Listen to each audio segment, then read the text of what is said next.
These promises strong as a spell. I'll never tell. Yeah, I like you. Hi guys, welcome back to exmolex.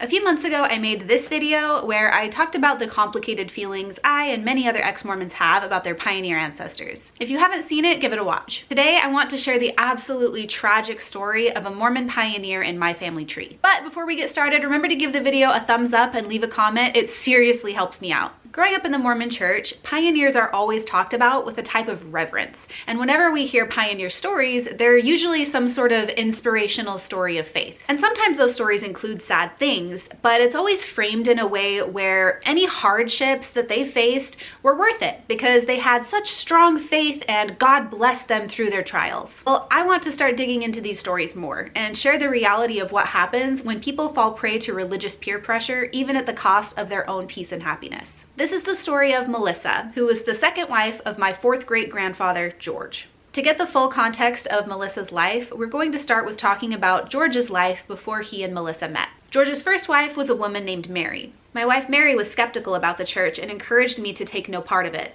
My young and devoted wife still could not accept Mormonism and refused to have anything to do with it.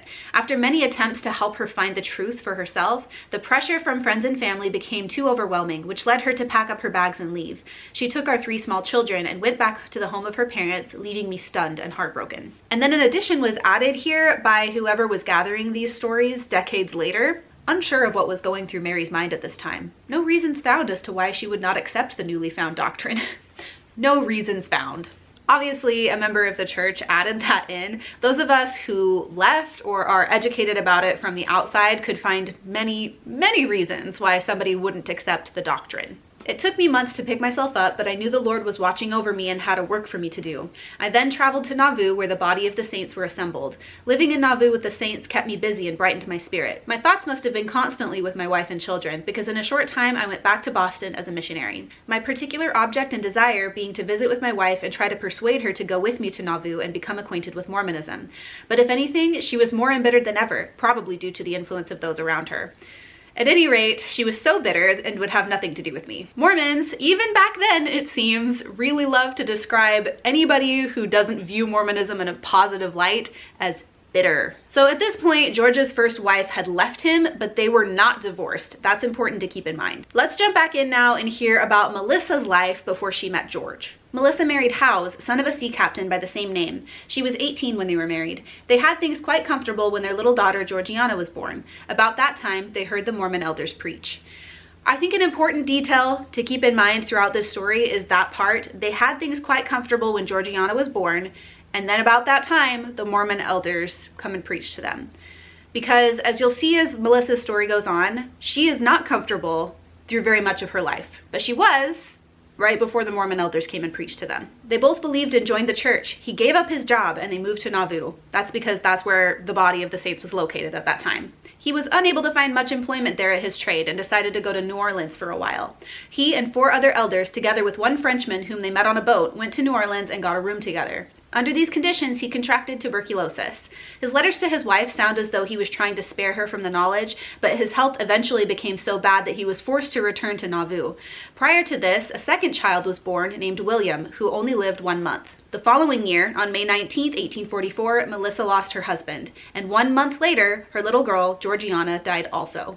Now she was all alone, a widow and only 21 years old. So this young woman, within a year, has lost her husband and both of her children. Already so much tragedy in her young life. And if you'll remember, she and her husband had moved their family to Nauvoo. So she lost her husband and both of her children. None of their family members were Mormons. She was all alone. Letters from her family urged her to return. They promised her transportation if only she would return.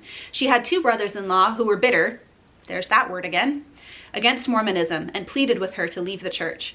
Part of one of the letters reads as follows: "If you will consent to come back, we will contrive some way to furnish you with the means to perform the journey. I hope you will, for I long to have you away from amongst that bigoted superstition, and in my opinion, wicked and intriguing people, for I cannot believe there can be much good derived from people who conduct in a way that Joe Smith and some of his principal men have done.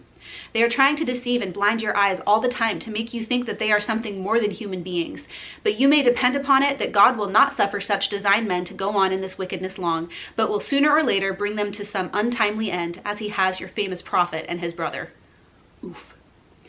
I should think that that scene alone would be enough to open your eyes to the iniquity of those who pretend to be your spiritual leaders. Whew, wow. As someone who has left the church, I completely understand where he was coming from when he wrote that. I've been on both sides. I've been the stalwart and faithful member, and I've also been the outsider. Seeing your loved ones drawn deeper and deeper into a cult can be heartbreaking. Her mother wrote to her at this trying time also, saying, "I want you to come back if you are willing, and if you want any help about getting back, you let me know and you will have help. We don't know how you were situated, nor what you are doing. Do write and let us know where you are and what you are doing. There is a great deal of talk about the Mormons, and I am afraid you will be killed. Do write us as often as you can. I must bid you farewell until we meet again. Signed, Lucy." Melissa's mother was obviously very concerned about her. I'm sure that she'd heard about Joseph Smith's death, as well as all the violence against Mormons at that time. She was probably scared her daughter would be next, and obviously she loved her a lot and was willing to do anything she could to help her. We only get these little glimpses into these people's lives. Today, we have so many pictures, videos, social media. We pretty much have a record of every little thing we do. But with the people in this time period, we only have maybe a few letters and/or journal entries. And if we're lucky, 1 or 2 pictures. But they were real people with real full lives and plans and emotions and worries and dreams. I can't help but put myself in their shoes, and as a mom, I really feel for Lucy. Melissa was firm in her faith. She decided to cast her lot with the saints and go where the body of the church went. I can't help but wonder here if she really was firm in her faith or if she felt pressured. I mean, we can't really know for sure, but speaking from my time in the Mormon church, even when I did have a lot of faith and I felt like I was, strong and stalwart, there was still always pressure to do things, to perform a certain way. For young men, there's often so much pressure to go on a mission, to do the things that the people in your community are doing. She went to St. Louis for a while, probably to work, but she went back to Nauvoo. Here she became reacquainted with George, who had been the presiding elder of the Boston branch when she and her husband Howes applied for their recommend to the Nauvoo branch. He had left Boston also to join the body of the saints. His first wife, Mary, did not go with him. Her people were strongly opposed to the Mormons and persuaded her to return to them. He tried time and again to get her to change her mind, but she would not join him. When he met Melissa, he asked her to marry him. So this is where George and Melissa started their life together. George's first wife had left him, and Melissa's first husband had died. Here's something interesting about George and Melissa's marriage. Polygamy was frowned upon by the outside world, but was permitted in our church. For a time, they kept their marriage quiet. They were married June 4th, 1845 in Nauvoo, not even letting either of their families know, but such news leaked through the grapevine and his first wife sued him for divorce. Isn't it wild that he tried to keep his second polygamous marriage a secret from his family and his first wife? This is especially interesting to me because when I read his history, he never mentions this part. After going to Utah, he is eventually commanded to live the law of polygamy, which he does, but actually his first polygamous marriage happened years before in secret. So we'll get into more of that later, but that's all very scandalous, is it not? Melissa and George soon left Illinois, probably in March, as he left Boston February 20th, 1847. They went to Council Bluffs, and while there, she gave birth to their first child, naming her Mary Melissa. After a few weeks of preparations, they left for the far west. No doubt this was a rugged trip under ordinary circumstances, but what would it be like to wash, feed, and care for a tiny baby? I can't even imagine. They arrived in the valley of the Great Salt Lake September 26, 1847, and camped in the old fort, now known as Pioneer Park. The following day after the arrival, their little baby girl, Mary Melissa, died. Another child, George, born 12th of June, 1848, died in August 1848 and was also buried there. So just to recap now, Melissa lost her first husband and her first 2 children, then crossed the plains as a Mormon pioneer with her new baby girl who passed away the day after they made it to Salt Lake. And then she immediately got pregnant with another baby who passed away 2 months after the birth. And at this point, she would have only been 25. And the tragedies don't end here. Just a year later, she has another baby, and immediately after the baby is born, her husband George is called away to England on a Mormon mission. George, leaving on a mission October 18th, 1849, left Melissa alone with a month-old baby girl named Louisa, named after her sister Louisa in the East. How she existed and managed those nearly 3 long years, only she and her Heavenly Father knows. George had given a neighbor a yoke of oxen and several acres of land to look after. Melissa and her little girl had to furnish fuel and other meager necessities. She had to depend on the neighbor and others for help. This young lady has now lost her husband and 4 children to death, has another baby, and then immediately her only source of support is taken from her and called on a mission to England. And you'll never guess what happens while he's on this mission, and I don't want to get ahead of myself, but she's depending on her neighbor to keep her and her little baby alive. Melissa did heavy work as she had never done before, such as milking a cow, growing a garden, taking in boarders, sharing her little dwelling with another family to provide fuel, and she also raised some livestock. Considering the fact that she was quite frail, a great deal of credit for accomplishment should be given to her. She had great faith and an undaunted spirit. And the most tragic backstory ever, in these pioneer stories, the church members who write them down always put this positive spin on them, like, oh, Sister Melissa, she had so much faith. Yeah, I'm sure she did, but that doesn't make the terrible things that happened to her any less tragic. Where was God looking out for her in the midst of all of this? And the tragedies kept coming. Who's up next? While her husband was on his way to England, he stopped in the East to visit his folks and Melissa's folks. Her sister Louisa had joined the church and was very anxious to join with the others, especially the hopes of being with her favorite sister. Her husband, Bernard, had gone to California via Cape Horn and was working his way via the gold mines to the Saints in the valley. She decided to go to her sister Melissa and meet her husband when he arrived in the valley. Plans were hurriedly made, and George put her with a company of Boston Saints leaving for the West the following day. She had one little son, Sidney, with her. This was an ill-fated move on her part because she only reached winter quarters where she died of cholera. Her little son Sidney traveled on with the others to the West, where he came to live with his Aunt Melissa until his father's arrival. This death was a very sad blow to Melissa, almost more than she could bear. Sidney, a very robust youngster, proved quite a handful for her to manage. The boy's father did not learn of his wife's death for many months after she passed away. He later came and took his son, but the boy only lived a while, then he too passed away. Death toll is now one husband, 4 children, a sister, and a nephew. And her husband is still gone on a mission. Finally, Melissa received word that her dear George was returning to her, so there was peace and joy for a while. Only a very little while. Remember, Melissa had a baby, and then 1 month later, George left on a mission to England for 3 years. Immediately after he came back, can you guess what happened? No, he didn't die. He married 3 young women that he baptized while he was on his mission. The youngest of them was only 16 years old. From George, I was instructed to obey the law of plural marriage. In obedience to this law, on October 15, 1852, I married the 3 sisters, Lydia, Hannah, and Martha, whom I had converted to the church when in England. For Melissa, it was quite a period of adjustment. You think? This, to me, is such a joke. He makes it sound like he didn't necessarily want this, but it was a commandment. Yet, he had already entered into a plural marriage when he married Melissa. The fact that he kept it a secret from his family and from his first wife makes me wonder if Melissa was kept in the dark about it too. At least at first. Did she know that her husband's first wife was still married to him when they got married? In both George and Melissa's histories, there's mention that his marriage to Lydia, Hannah, and Martha was quite a period of adjustment for Melissa. In my opinion, this is probably a huge understatement. She's only 29 years old, already had an extremely difficult life, losing so many people that are close to her, being pulled into a cult, pulled across the country, away from her family who is begging her to come back. Her husband leaves her alone with the baby for 3 years, where she has to depend on her neighbors for support, and when he comes back, he brings home 3 more girls that he immediately marries and gets all 3 of them pregnant. He married all of those girls on October 15th, and the next July and August, all 3 of them have babies. And his youngest wife would have only been 17 at the time, while he was 36. So yeah, quite a period of adjustment indeed. Melissa bore 3 more children, and they all grew to maturity, but her little child Louisa died at the age of 16. Another tragedy. And how is Melissa faring through all of these years? Let's hear about it. After making 6 moves, she came back to her little log cabin. Here she lived with her last 3 children for a number of years. One time, President Brigham Young came out to her home with one of his counselors. He noted the conditions under which she was living. He asked her where they all slept. The next day, a new bed and new bedding arrived, but it was not hers for long. A daughter of Mary, George's first wife, came to visit her father with her husband.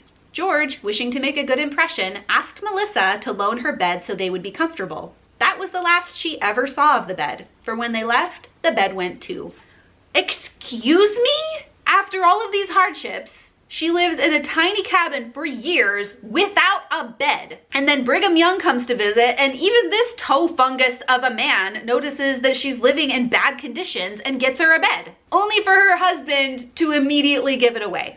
I am floored, and we're still not done. Although George provided most of the food for his family, it was necessary for Melissa to work too. Yeah, do you know why? It's because with all of the marrying that he's doing, including his first wife, he's now up to 5 wives and 45 children. No one is supporting 5 wives and 45 children on a single income. And do we think Melissa was living a happy life? Was she happy in her marriage? Well, her life story, nor George's, don't mention anything about this. But if you'll notice, in that previous story about Brigham Young coming to visit her, she was living in the cabin alone with her 3 children. Why do we think that is? I did a little extra digging and I found out that she had corresponded with Brigham Young regarding her marriage to George. This is very interesting. Marriage problem. There were many instances when the situation became quite complex. One woman, married her second husband, apparently was not happy with him, but had not been sealed to her first husband, and was in a quandary as to what steps to take.